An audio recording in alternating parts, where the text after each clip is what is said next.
제가 보니까 우리 교회 분들은 너무나 점잖으신 것 같습니다. 보통 이 정도 찬양이면 아마 아프리카는 다 일어서가지고 지금 난리 났을 것이고요. 우리가 원래 좀 흥이 있는 민족인데 되게 이걸 막 누르는 것 같아요. 그래서 막 박수 치고 싶고 또 같이 막 반응하고 싶은데 뒤에서 나를 어떻게 생각할까 이래가지고 이렇게 참고 계시는 모습이 참 안타까웠습니다. 앞으로는 참지 마시고 함께 이렇게 기쁘게 반응할 수 있는 우리 모두가 되시기를 간절히 소망합니다. 여러분, 광복 80주년인데 기쁜 날 아닙니까? 이럴 때 우리가 뭘 한번 불러야죠?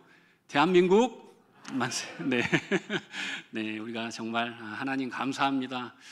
이 80년 만에 이 나라가 이렇게 정말 세상에서 주목받고 문화를 수출하고 우리의 음식을 배우겠다고 하고 우리 드라마가 1위를 하고 또 우리의 영화가 상을 받고 세계 곳곳마다 이제 한국 음식점이 있으니 얼마나 감사합니까? 이것뿐이 아닙니다. 우리 한국이 영적으로 수출한 3가지가 하나 있는데요. 첫 번째가 새벽 예배입니다. 한국처럼 새벽 예배가 살아있는 나라가 없습니다. 우리 교회도 어떻습니까? 우리 교회도 새벽 예배가 살아있죠. 바라기는 더 많은 분들이 예배하는 새벽 예배가 되었으면 좋겠고, 우리 성도님 중에 족발집을 하시는데 일이 4시에 끝나요. 4시에 끝나면 어떨까요? 날 새기로 했으니까 이제 집에 가서 쉬어도 힘든데 바로 옷 갈아입고 교회로 오셔서 예배 드리고 가서 이제 하루를 마무리하시는 그런 분도 계십니다. 또 한 가지 우리 교회가 수출한 게 있는데요. 주여 삼청. 이 간절한 기도. 그래서 외국 집회 가면 우리 코리안 스타일로 기도합시다. 주여, 주여, 주여 뭐 이렇게 하는 또 이 간절한 기도가 또 우리 한국에서 또 이렇게 많은 세계로 알렸고요.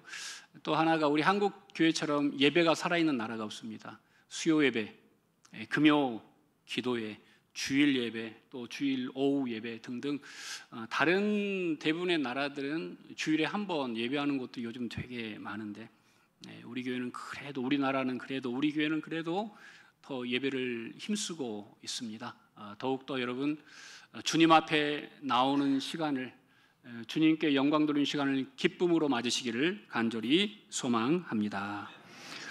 제가 참 여러 나라를 가봤지만 그래도 늘 기회가 있으면 다시 한번 가고 싶다.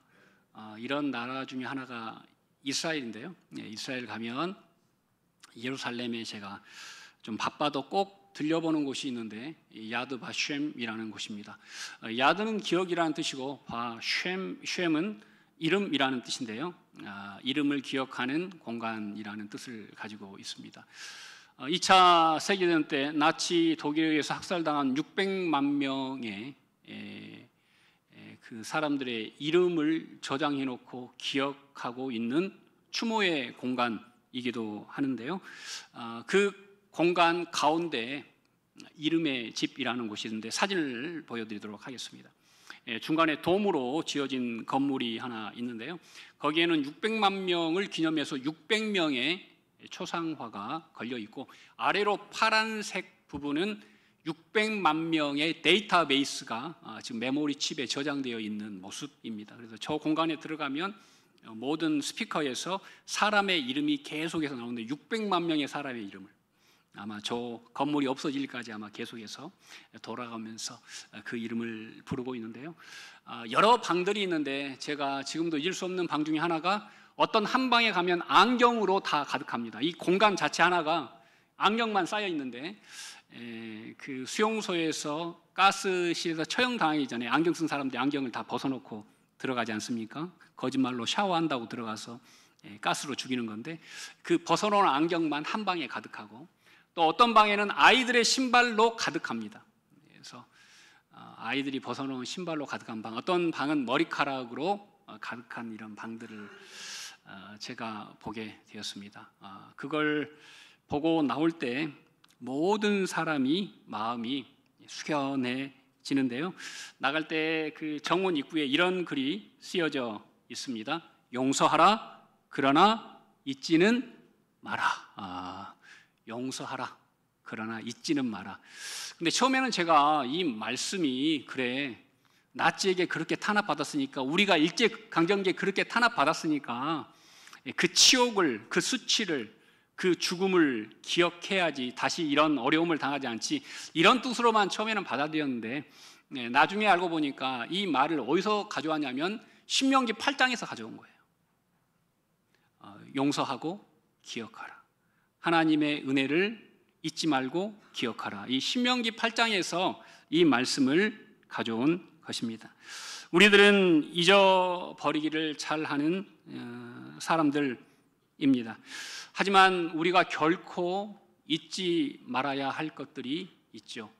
우리나라를 하나님께서 어떻게 지켜오셨는지, 나의 삶은 하나님께서 어떻게 인도하셨는지 우리는 늘 그걸 기억하고 또 그것을 기념하고 또 후대에 아름다운 것들을 계승해야 할 줄로 믿습니다. 하나님의 사랑과 은총을 잊지 않고 기억하는 여러분의 인생이 되시기를 간절히 소망합니다. 오늘 말씀의 제목을 예수 그리스도의 심장을 품은 사람이라고 정했는데요. 예수 그리스도의 심장을 품은 사람은 어떤 사람일까요? 먼저 1장 8절을 보도록 하겠습니다. 자, 우리 함께 읽겠습니다. 내가 예수 그리스도의 심장으로 너희 무리를 어떻게 사모하는지 하나님이 내 증인이시니라. 아멘. 자, 사도 바울이 이렇게 고백합니다. 예수 그리스도의 심장으로 너희 무리를 어떻게 사모하는지. 아마 여러분 사도 바울의 과거를 아는 사람은 이 고백이 무척 낯설 것입니다. 아니면 거의 반대되는 고백이죠. 예전에 사도 바울이 어떤 사람이었습니까? 내가 내 심장으로 얼마나 많은 교인들을 핍박하고, 내가 내 심장에 뛰는 열정으로 얼마나 많은 사람들을 죽이려고 했는지, 그런 사람이었는데요. 사도 바울이 예수 그리스도를 만나고 심장을 새로 이식받습니다. 예수의 심장으로. 그리고 그가 바뀌어서 오늘 뭐라고 고백합니까? 이제 내 심장에는 예수의 심장이 뛰게 되었고, 그리고 내 심장은 이제 생명으로 가득 찼다라고 우리에게 말씀하고 있는 것입니다. 외과 의사 중에서 좀 힘든 직업 중에 하나가 심장 이식을 하는 그런 분들이라고 하는데요. 심장 이식 수술을 했던 어떤 의사가 이런 이야기를 남겼습니다. 내가 심장 이식을 했던 사람들의 약 70%가 원 심장의 주인의 성품을 닮아가더라. 그러니까 심장을 준 사람의 심장이 어때요? 되게 성질이 좀 강팍하고 못됐으면 심장을 받는 사람이 평소에는 되게 유순했는데 그 사람의 심장이 들어가고는 완전히 180도 다른 사람이 됐다는 거죠. 반대의 경우도 많이 본 거예요. 반대로 정말 차분한 사람이었는데 갑자기 어떤 사람이 심장을 봤더니 정말 열정적인 사람으로 변했다는 거죠. 이걸 전문 용어로 세포 기억설이라고 합니다. 아마 이런 소스로 영화도 만들어지고 했는데요. 여러분, 이게 뭘 우리에게 의미하고 있습니까? 우리가 사람이 바뀐다는 것은 어떤 감정이나 이런 걸로 되지 않습니다. 우리의 심장이, 나의 욕망을 위해서 뛰는 심장이, 예전에 골프만 보면 뛰는 심장이, 예전에 술만 보면 뛰는 심장이 이제는 그걸 보고 반응을 전혀 안 해요. 그리고 이제는 다른 것에 너무 기뻐. 내가 정말 한 사람을 위해서 생각하고 나누고 하나님께 예배하고 이 시간을 이렇게 쓰는 거에 대해서 내 심장이 반응한다. 바로 그게 예수의 심장을 품은 사람인 줄로 믿습니다. 그런 사람들이 많을 때 저는 그 교회에 소망이 있다라고 믿습니다. 여러분, 심장 이식 수술한다면 한번 생각해 보세요. 힘들까요? 힘들지 않을까요? 무척 힘든 일이라고 합니다. 준비 단계부터 나중에 이거 여러 반응들까지 잡는 건 너무 어렵다고요. 그래서 심장 이식처럼 어려운 일이 없다는 거예요. 비용도 많이 들고 시간도 많이 쓰고, 그리고 이 심장은 대체할 수 있는 게 없어요. 폐도 양쪽이니까 하나를 할 수도 있고, 간도 뭐 부분 절개를 할 수 있고, 신장도 2개니까 다른 사람이 하나를 넣을 수 있는데 심장은 어때요? 쪼갤 수 있어요? 안 되죠. 심장은 대체 불가하는 거예요. 한 사람의 생명이 그대로 들어올 수밖에 없는 거라는 거죠. 그래서 이 사도 바울의 심장이 바뀔 때 무슨 일이 있는지 아세요? 그가 광야를 통과합니다. 예수를 만나고 다메섹 도상에서 예수를 만나고 건강을 회복한 후에 성경을 잘 살펴보면 그가 아라비아의 광야에 가서 3년간 말씀을 연구하고 살아갑니다. 긴 광야를 거쳐서 그가 완벽한 예수의 심장을 가진 자로 변화하게 되는 거죠. 저도 이렇게 돌아보니까 하나님께서 저에게 왜 그냥 이렇게 인생의 정점에서 딱 멋있게 목회하지 않고 긴 광야를 돌아가게 하셨을까? 오늘 말씀을 보니까요, 하나님이 그동안 뭘 하신 거예요? 저의 심장을 바꾸신 거예요. 심장을 바꾸셔서 정말 하나님의 사명을 위해서 뛰는 심장으로 바꿔주신 줄 믿습니다. 저는 여러분에게도 그러한 은혜가 있기를 간절히 소망합니다. 제가 인터넷을 검색하다 보니까요, 심장, 그러니까 마음을 따뜻하게 해주는 7가지 말이 있더라고요. 한번 따라서 해보겠습니다. 사랑해. 사랑하는 겁니까 지금? 자, 두 번째, 감사해. 소중해. 대단해. 미안해. 용서해. 함께해. 이 7가지 말을 하면 우리 심장이 따뜻해진대요. 그래서 오늘 한 주간을 오늘 주일을 반말 시간으로 선포하겠습니다. 그래서 장로님 보면 사랑해, 미안해, 뭐 이렇게 해도 서로 용납하는 걸로. 늘 실은 우리가 할 수 있는 좋은 말이 정말 많거든요. 우리가 입을 벌리고 표정이나 이런 걸로 정말 다른 사람에게 격려하고 축복하고 손을 내밀고 얼싸안고. 제가 이 브라질에서 감사했던 게 하나가, 브라질 인사는 아브라수, 안아주는 거예요. 안아주고 키스하고 이렇게 하는 게 꼭 남녀 불문하고 그렇게 꼭 합니다. 그래서 이게 참 좋은 인사인데 한국에서는 이게 쉽지 않더라고요. 그래서 그럼에도 불구하고 우리가 할 수 있는 최선의 사랑의 언어로 서로가 사랑을 표현할 수 있는 우리 교회가 되시기를 간절히 소망합니다. 자, 1장 9절 보시죠. 빌립보서 1장 9절. 내가 기도하노라 너희 사랑을 지식과 모든 측명으로 점점 더 풍성하게 하사. 자, 이 심장이, 예수의 심장이 있는 사람의 기도는 어떤 기도냐면, 뭐가 풍성하게 해달라고? 사랑이 풍성하게 해달라고. 실은 여러분, 이 사랑은 인간의 것이 아니거든요. 사랑은 하나님으로부터 기인한 게 사랑이에요. 인간은 사랑할 수 없어요. 하지만 하나님의 심장을 푸는 사람은 사랑할 수 있는 사람이 되는 줄 믿습니다. 자, 그래서 사랑하는 사람들은 기도하는데, 그 기도가 어떤 기도냐면 내 자신을 위한 기도가 아니라 그 시대와 그 나라와 그 민족과 이웃과 타인을 위한 기도가 중보가 대부분이라는 것을 성경은 우리에게 계속해서 거듭 말씀하고 있습니다. 여러분이 잘 아는 거창고등학교를 기억하실 것입니다. 우리나라에서 그래도 정말 지방에 있는 학교지만 명문으로 기억하고 있는 학교입니다. 왜 그럴까요? 그 학교에 창립자나 다름없는 전영찬 선생님의 삶이 그 속에 묻어있기 때문입니다. 정영찬 선생님은 1917년 태생이고 1967년에 돌아가셨습니다. 일제강점기가 시작되고 얼마 후에 태어나셔가지고 우리나라의 모든 걸 다 거치고 유신정권 후에 돌아가셨습니다. 이분이 유명한 건 이분이 우리나라 대한민국 1호 미국 유학생이라는 거예요. 이분이 우리나라 최초로 미국의 유학생 신분으로 유학을 가서 학교 졸업을 6개월 남겨두고 한국전쟁이 시작됩니다. 여러분은 어떻게 아시겠습니까? 그 시대에 대한민국에 처음으로 배 타고 몇 개월 걸려서 미국까지 가서 오랫동안 공부해서 박사학위가 나오는데 6개월 남았습니다. 그런데 한국에 전쟁이 일어났어요. 여러분들은 어떻게 하시겠습니까? 한국으로 돌아가시겠습니까? 아니요. 그런 선택할 수 있는 사람은 무척 없죠. 그런데 이분은 돌아가기로 결정합니다. 그러자 학교가 난리가 났습니다. 안 된다. 너같이 훌륭한 사람이 여기에 남아서 세계의 평화를 위해서 이바지해야지. 그리고 너 6개월 후면은 학위가 나오는데 그걸 받아가라.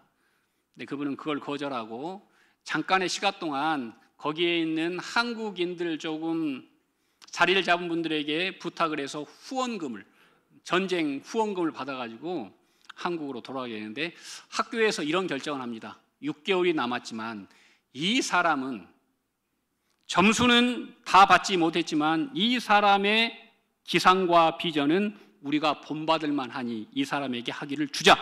그래서 학위를 줍니다. 멋진 학교죠. 그래서 이번이 한국에 돌아와서 그 자금으로 지금 복음병원의 전신인 구제병원을 세우고 이제 사람들을 구제합니다. 그러다가 보니까 한국전쟁 후에 어떻게 하면 이 나라를 살릴까? 보니까 이 나라를 살리는 길은 공장을 짓는 것보다 병원을 세우는 것보다 학교 하나를 제대로 해서 인재를 양산하는 게 가장 좋을 것 같아요. 그래서 그분이 거창고등학교를 이제 세우게 됩니다. 이제 그 빚 많은 학교를 인수하려고 하는데요. 자금이 너무 모자라는 거예요. 그래서 사람에게는 돈 받을 수 없고 혼자 동굴에 일주일간 들어가서 담요 하나, 성경 한 권 들고 일주일간 기도했는데요. 기도 응답이 없습니다. 그래서 이분이 동굴에서 마지막에 하나님께 이렇게 기도했다고 합니다. 하나님, 저 오늘 굴에서 내려가면 남아있는 땅을 다 팔아서 동아일보에 광고를 하겠습니다. 나처럼 하나님을 믿고 속지 말고 다들 교회 다니지 말라고 말입니다. 멋있죠? 이분 대단합니다. 이렇게 정말 강력한 반항 기도를 하고 투덜투덜하고 집에 딱 갔는데 집에 미국에서 온 편지가 하나 있었는데요. 함께 신앙생활하던 한 성도님께서 편지와 함께 그 당시에 거창고등학교 부채를 정확하게 갚을 수 있는 금액을 달러로 넣어놨습니다. 환전하니까 그대로 맞는 거예요. 그래서 이분이 와 하고 큰 정말 기쁨을 맞게 됩니다. 제가 이분의 기도를 보면서 여러분 한번 생각해 보세요. 이 정도로 그 당시에 이런 삶을 살았고 미국에서도 남아주기를 요청하고 얼마나 멋있는 삶을 살 수 있었겠어요. 그런데 이분은 그 모든 걸 다 포기하고 한국 전쟁 처참한 나라를 살리기 위해서 목숨 걸고 다시 돌아왔잖아요. 그리고 또 목숨 걸고 어떻게 기도합니까? 내 일신을 위해서 기도합니까? 아니요. 이 나라의 미래를 위해서 기도하게 됩니다. 여러분, 이런 분이 유신 정권 때 살아남았을까요? 학교에서 쫓겨납니다. 그러다가 나중에 복권돼서 학교에 와보니까 학교가 완전히 폐허가 되어 있습니다. 그래서 또 하나님께 기도합니다. 하나님, 저 앞으로 남은 인생 어떻게 돼도 상관없습니다. 하지만 이 학교를 제발 살려주시면 좋겠습니다. 저는 이제 은퇴해야 합니다. 저는 떠납니다. 하지만 이렇게 떠날 수는 없지 않습니까, 하나님? 그런데 그때 미국에서 한 친구가 찾아옵니다. 여러분들이 잘 아시는 목사님이세요. 미국 수정교회 담임 목사인 로버트 슐러 목사님 부부가 옵니다. 이분이 이 전길창 선생님 학교 동창이에요. 그래서 학교 동창이 한국에서 그렇게 어렵게 교육 사업을 한다는 말을 듣고 이분이 학교 재건축 비용을 다 마련해서 한꺼번에 헌금해서 지금 거창고등학교가 그래도 전국에서 빛과 소금의 역할을 감당하고 있는 것입니다. 여러분, 그 속에는 정말 하나님의 살아계심을 믿고 자기의 이익을 위한 것이 아니라 이 나라와 민족과 우리나라의 미래를 위해서 목숨 건 한 사람의 기도, 한 사람의 조국 사랑, 한 사람의 영혼 사랑이 있었다는 사실을 우리는 기억해야 합니다.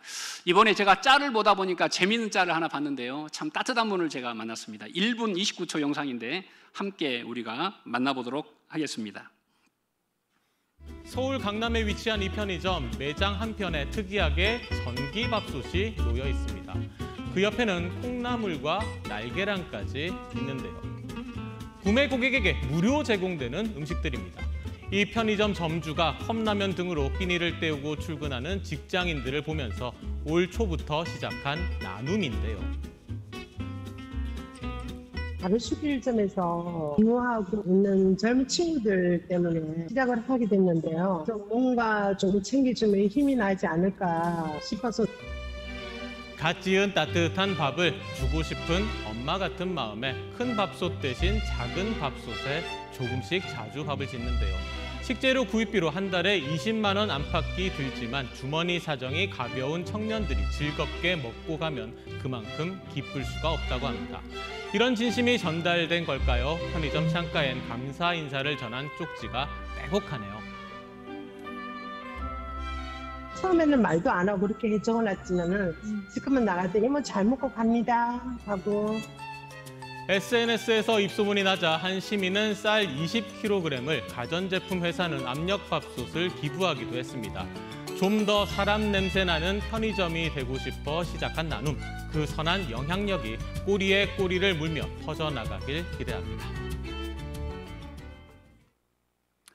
네, 여러분, 사랑은 작은 나눔이고 실천입니다. 어떤 대단한 것을 한 게 아니에요. 이 가로수길에서 서울 강남에서 일하는 그 강팍한 청년들의 마음이 대단한 걸로 녹는 게 아니에요. 그냥 그 따뜻한 밥 한 그릇에 그들의 마음이 이렇게 녹아내리는 것 아니겠습니까? 제가 예전에 수해가 나가지고 집에, 수해가 나면 뭐가 부족할까요? 물이 없어요. 물난리가 났는데 먹을 물이 없어. 다 오염돼가지고 먹을 물이 없는데, 한 권사님께서 매일 저희 수해가 복구되는 거의 한 3개월 이상을 매일 아침마다 그분이 자전거 앞 그 바구니에다가 주전자에 보리차를 끓여가지고 매일 아침마다 배달 오셨어요. 근데 그분 집에서 저희 집까지 자전거로 올려 한 20분, 30분을 아마 페달을 밟아야 할 거예요. 그런데 매일 그 시간이면 그분이 물을 가지고 이렇게 찾아오셔서 저희가 하루를 살 수 있는 생수를 공부해 주신 기억이 있습니다. 여러분, 실은 사랑의 실천은 어떤 대단한 것을 한다고 해서 대단한 일이 있는 게 아니라 우리가 할 수 있는 작은 일, 그 속에 주님의 사랑이 머문다라고 믿습니다. 저는 우리 교회가 따뜻한 교회, 푸근한 교회, 정이 넘치는 교회, 또 한 사람을 챙기는 그런 교회가 되시기를 간절히 소망합니다. 자, 두 번째로 예수 그리스도의 심장을 가진 사람들은 분별력이 있는데요. 이런 분별력이 있는 사람들이 좋은 열매를 맺게 됩니다. 우리 1장 10절 우리 함께 읽겠습니다. 너희로 지극히 선한 것을 분별하며 또 진실하여 허물 없이 그리스도의 날까지 이르고. 자, 여기서 이 분별하다라고 오늘 본문에서 말씀을 하고 있는데요. 자, 이 분별하다는 다른 게 아닙니다. 하나님이 보시기에 최선의 것을 골라내는 것입니다. 분별하다가 뭐라고요? 하나님이 원하시는 최선의 것을 분별하는 것. 그러니까 우리가 분별력이 있다 없다를 보통 우리가 내 기준에서 생각하잖아요. 그런데 성경적인 이 분별력의 기준은 하나님께서 과연 기뻐하시는 일인가, 이걸 한번 생각해 보라는 것입니다. 예를 들어서 제 친구들, 이 세상에서 뭐 고등학교 동창들이나 이런 친구들을 보면 다 세상에서 괜찮았어요. 잘 나갔어요. 그런데 수중에 빚이 있는 친구들이 많아요. 왜 그런가 봤더니 대부분 주식하고 코인 때문에 다 그렇게 된 거예요. 그래서 제가 그러죠. 너희들은 정말 분별력이 없다. 친구들아, 생각해 봐라. 그게 네가 할 수 있는 최선의 선택이었냐? 응? 그 돈으로, 그 시간으로, 그 열정으로 네가 그때 다른 선택을 했다면 지금 다른 삶을 살고 있을 거예요. 친구니까 이제 제가 막 쓴소리도 막 하고 팩트를 막 날리죠. 네, 그런데 우리 친구들도 되게 아쉬워합니다. 아, 내가 분별력이 부족했구나. 여러분, 우리도 영적으로도 마찬가지입니다. 영적으로도 분별을 잘 해야 되는데요. 우리가 영적으로 분별을 잘 하려면 이 캐논인 말씀에 대해서 잘 알아야 됩니다. 이단들에게 우리가 휘둘리는 이유는 말씀을 잘 몰라요. 그냥 성경은 가까이인데 이 성경 말씀을 모르는 것과 똑같습니다. 그래서 위조 지폐 감별사들은 늘 진품 지폐를 자주 본다고 합니다. 진품을 자주 보면 어느 순간 가짜가 정확하게 눈에 보이기 시작한다고 합니다. 우리는 정말 가짜가 많은 세상에 살고 있지 않습니까? 짝퉁이 넘쳐납니다. 자, 이렇게 비 오는 날 우리 여성들이 우산 없이 가다가 어떻게 할까요? 그 핸드백을 들고 머리를 쓰고 하면 가짜다. 이게 진짜 이름이었으면 이렇게 가는데, 비가 오는데도 이렇게 가는데 가짜는 이렇게 간다는 거죠. 그래서 이게 우스운 말로 진품과 가품을 구별하는 방법이라고 누가 이야기를 해 놓았습니다. 여기 이제 제가 가끔 둘레길에 산책을 아내랑 같이 하는데요. 가보면은 이 버섯들이 좀 가끔 피어 있는데 저는 버섯에 대해서 잘 모르거든요. 그런데 저 같은 사람이 아무 버섯이나 따가서 우리 교인들 식당에다가 오늘 제가 버섯을 많이 따왔는데 우리 교인들 국 끓여 드시죠. 이렇게 하면은 여러분 드시겠습니까? 드시면 안 됩니다. 안 되죠. 따와서도 안 되고요. 먹어서도 안 됩니다.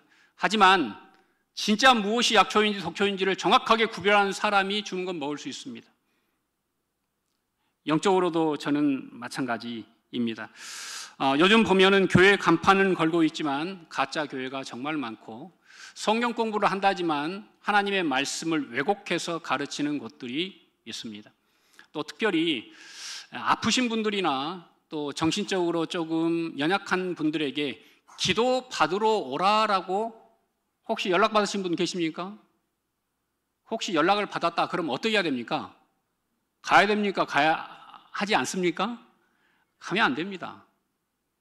여러분, 제가 이 교회에서 1년 이상을 지금 사역하고 있는데 제가 우리 교회에 좀 힘들고 어려운 분들, 아픈 분들에게 전화해가지고 저에게 기도받으러 오십시오라고 이야기합니까? 아니요. 저는 한 번도 그렇게 한 적이 없습니다. 그분들이 성령의 감동으로 목사님 기도해 주시면 좋겠습니다라고 할 때만 기도하지 제가 그분들 불러가지고 기도받으라, 나에게 기도받으면 낫는다라고 이야기하지 않습니다. 왜 그럴까요? 그 사람이 저를 의지하게 되기 때문입니다. 그래서 어떤 신학자는 이런 사람을 가리켜서 예수를 팔아먹는 무당이라고까지 표현을 합니다. 그러니까 절대 그런 사람들에게 기도받으러 가면 안 됩니다. 만약 제가 다른 교회 교인 보고 저에게 와서 기도받으십시오라고 하면 어떻게 되겠습니까? 그건 목사로서 선을 넘는 겁니다. 그래서는 안 되죠. 그래서 우리는 늘 영적으로도 분별해야 합니다. 데살로니가서 5장 21절에 보면 범사에 헤아려 분별에 좋은 것을 취하라 라고 말씀하셨습니다. 자, 그러면 여러분, 우리는 어떻게 분별해야 합니까? 뭘 보고 알아야 됩니까? 바로 그건 열매를 보면 합니다. 열매. 그 사람에게 어떤 열매가 있는가를 보면 잘 알 수 있다는 거죠. 자, 우리 빌립보서 1장 11절 보시죠. 자, 함께 읽겠습니다. 예수 그리스도로 말미암아 의의 열매가 가득하여 하나님의 영광과 찬송이 되기를 원하노라. 자, 이 의의 열매 앞에 뭐가 있습니까? 예수 그리스도로 말미암아. 그러니까 열매의 주인은 누구예요? 열매의 주인 예수 그리스도예요. 그러니까 그 사람이 진짜 선한 사람인지 하나님이 쓰시는 사람인지 보면은 그 사람에게 예수 그리스도의 열매가 있는가, 성령의 열매가 있는가, 생명의 열매가 있는가, 그걸 보면 알 수 있다는 것입니다. 여러분, 사이비 교주나 이단들 보십시오. 그 사람들에게 어떤 열매가 있습니까? 부의 열매가 있습니다. 그리고 사람들을 거의 노예로 부립니다. 여자들 성착취하고 성도들 세상 끝나니까 모든 거 헌금하다 바쳐라고 해서 바쳤는데 자기는 큰 집 짓고 살고. 여러분, 그들의 열매는 뭡니까? 그들의 열매는 물질입니다. 그들의 열매는 세상이에요. 그런데도 여러분, 그런 곳을 우리가 기웃거려야 되겠습니까? 그래서 우리는 늘 어떤 열매가 있는가, 하나님이 허락하신 열매를 향해 나아가는 우리 모두가 되시길 바랍니다. 성경에 보니까 이스라엘을 무화과 나무로 표현을 합니다. 무화과 나무는 어떤 나무입니까? 꽃이 없이 열매가 맺는 나무입니다. 그렇게 알죠. 하지만 엄밀하게 말하면 꽃은 있습니다. 꽃이 열매 속에서 보이지 않을 뿐이죠. 하나님께서 이스라엘을 무화과 나무라고 말씀하신 이유는 하나님께서 요구하시는 건 꽃보다는 뭐라?